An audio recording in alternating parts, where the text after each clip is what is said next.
नमस्कार बच्चों, आज हम जानेंगे किम सर्वनाम रूप के बारे में।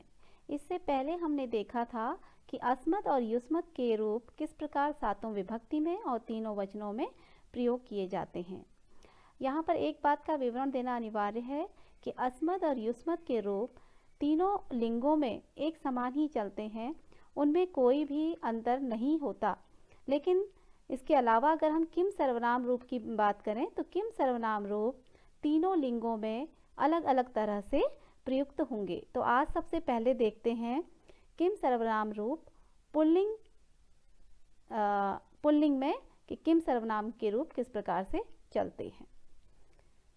तो किम सर्वनाम रूप पुल्लिंग में इस प्रकार से चलेंगे। प्रथमा विभक्ति में कह, कौ, के।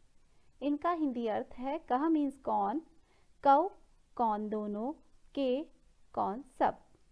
द्वितीय विभक्ति में रूप चलेंगे कम, कौ, कान। कम यानी किसको, कौ किन दोनों को और कान किन सबको। तृतीय विभक्ति के रूप हैं केन, काभ्याम, कई। केन यानी किसके द्वारा, किससे या किसके द्वारा। काभ्याम किन दोनों से या किन दोनों के द्वारा। कई किन सब से या किन सब के द्वारा।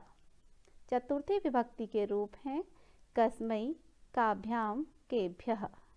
कस्मै यानी किसके लिए, काभ्याम किन दोनों के लिए, केभ्यः किन सब के लिए।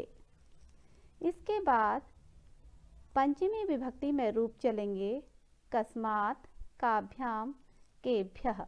कस्मात् यानी किससे, काभ्याम किन दोनों से, केभ्यः किन सब से। षष्ठी विभक्ति के रूप हैं कस्य, कयोः, केषां। कस्य का अर्थ है किसका, कयोः किन दोनों का, केषां किन सब का। सप्तमी विभक्ति के रूप हैं कस्मिन्, कयोः, केषु। कस्मिन् यानी किस में या किस पर, कयोः किन दोनों में या किन दोनों पर, केषु किन सब में या किन सब पर। तो ये थे किम पुल्लिंग सर्वनाम रूप। अब देखते हैं किम स्त्रीलिंग सर्वनाम रूप। तो प्रथमा विभक्ति में स्त्रीलिंग सर्वनाम रूप किम इस प्रकार से चलेंगे का, के, काह। का अर्थात कौन, के कौन दोनों, काह कौन सब। द्वितीय विभक्ति काम, के, काह। काम अर्थात किसको, के किन दोनों को, काह किन सबको। तृतीय विभक्ति में रूप चलेंगे कया, काभ्याम, काभिः। कया यानी किससे या किसके द्वारा, काभ्याम किन दोनों से, किन दोनों के द्वारा, काभिः किन सब से, किन सब के द्वारा। चतुर्थी विभक्ति के रूप हैं कस्यै, काभ्याम, काभ्यः। किसके लिए, किन दोनों के लिए, किन सब के लिए। इसके बाद पंचमी विभक्ति में रूप चलेंगे कस्याः, काभ्याम, काभ्यः।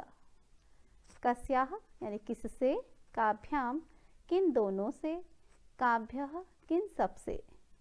षष्ठी विभक्ति के रूप हैं कस्याः, कयोः, कासाम। किसकी, किन दोनों की, किन सब की। सप्तमी विभक्ति के रूप हैं कस्याम, कयोः, कासु। किन में या किस पर, कयोः किन दोनों में या किन दोनों पर, किन सब में या किन सब पर। तो इस प्रकार हमने देखा किम स्त्रीलिंग सर्वनाम रूप। अब आगे चलते हैं किम नपुंसकलिंग सर्वनाम रूप। प्रथमा और द्वितीय विभक्ति में किम नपुंसकलिंग सर्वनाम रूप इस प्रकार से चलते हैं। प्रथमा विभक्ति किम, के, कानि। द्वितीय विभक्ति किम, के, कानि।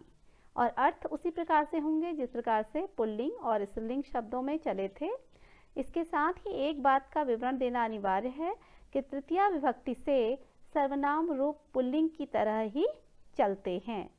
कोई भी रूप है नपुंसक लिंग में वो प्रथमा और द्वितीय विभक्ति में ही फर्क होते हैं, अलग होते हैं, और तृतीय विभक्ति से वे पुल्लिंग की तरह ही चलते हैं। तो यहाँ पर भी किम नपुंसक लिंग सर्वनाम रूप तृतीय विभक्ति के बाद से पुल्लिंग की तरह ही चलेंगे और उनका हिंदी अर्थ भी उसी प्रकार से होगा। धन्यवाद।